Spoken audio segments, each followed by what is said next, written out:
Hey, what's happening out there, world? Thank you guys, as always, for stopping by the channel. This is my first episode of 70s Classics. This is going to be a series covering my favorite films, naturally, from the 1970s. And to get this series started, we're stepping back into 1978 to talk about the last film from martial arts legend Bruce Lee. Sort of, that being Game of Death. This movie introduced the world to Lee's iconic yellow and black jumpsuit, and his fight with NBA legend Kareem Abdul-Jabbar is legendary in the genre. But before diving into what this movie delivers on screen, there is a whole lot of behind-the-scenes drama, tragedy, and overall ickiness that tells much more of a compelling story than what this movie ultimately provided for fans 5 years after Lee's death. So let's quickly break down the history of Game of Death and how it was created.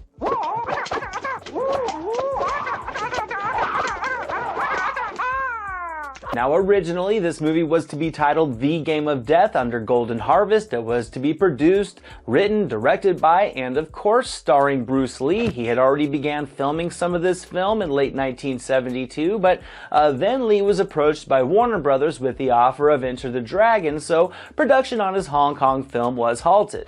Naturally, not wanting to pass up the opportunity to make a major movie with a big Hollywood studio, Lee accepted the deal, and Enter the Dragon would become the official last true film that Lee would star in, as he would tragically pass away at just the age of 32 in 1973, just 1 month before his first big Hollywood blockbuster would be released in theaters. This brings us back around to Game of Death. It was now 1978. Years had passed since Lee's death, and it was estimated he had filmed around 100 minutes or so of footage prior to his passing.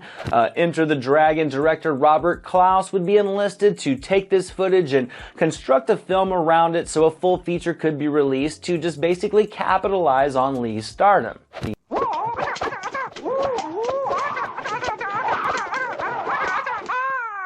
In concept, Lee's original script was to see his character, in an attempt to save his brother and sister, join a group of other martial artists to steal a national treasure from the top floor of a pagoda guarded by elite fighters. Since Lee had filmed 3 of these 5 final fights, and they were really the only point of this movie being made after his death, they kept these fights, changed the pagoda to a restaurant in the script, and wrapped a flimsy plot together around it. Lee's character was changed to a famous actor who crosses paths with some gangsters and fakes his own death, and then seeks revenge on those in the mafia who tried to kill him. And instead of these skilled martial artists at the end in the ascending tower plot, they were changed to just hired mob henchmen who kidnap Lee's fiancée and hold her captive in a restaurant where Lee will then have to enter and fight to save her life. Now, to complete the movie, they used a couple stand-ins to shoot the scenes that were meant to be for Lee's character. They masked these guys in the shadows, they put them in wigs and large diva glasses, but I mean,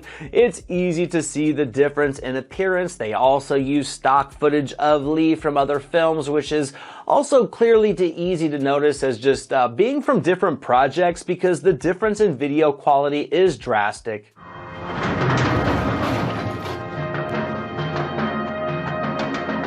You lose, Carl Miller.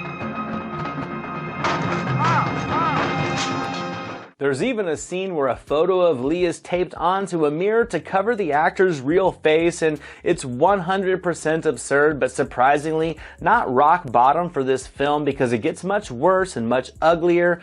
Bruce Lee had passed years before this film, and with his posthumous stardom on the rise, there was a string of Bruceploitation films to capitalize on his name.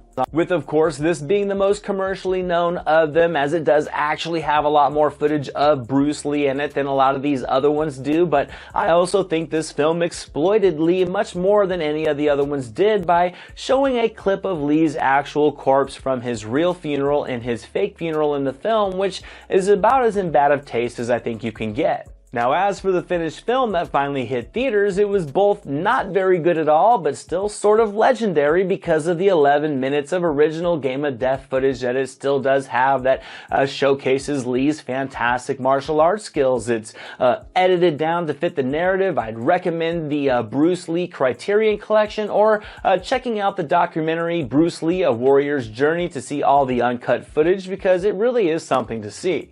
But despite its glaring flaws, Game of Death does deliver a large taste of the martial arts extravaganza that Lee had just envisioned for this film. Lee's fight with 7-foot-tall Kareem Abdul-Jabbar is iconic, primarily because the fight choreography was tight and fluid despite their size differences, and it was really just a fun fight and not a simple circus sideshow.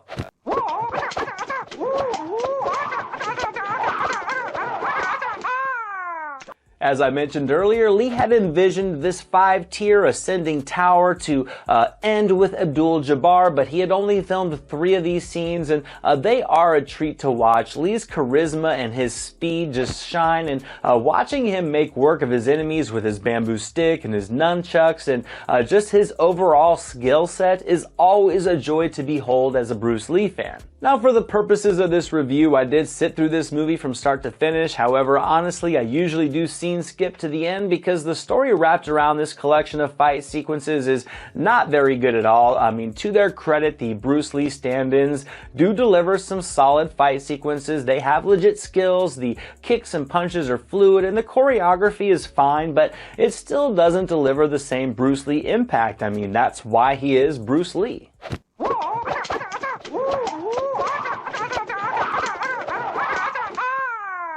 The storyline is nonsensical at best, and really the only entertainment in sitting through this weak plot filled with a collection of overacted characters is just watching the train wreck that is these filmmakers trying to inject Bruce Lee into this film. It certainly was a product of its time. It was lazy, unethical, and just not cool to do some of the things this film tried to do simply to make a Bruce Lee movie after his passing.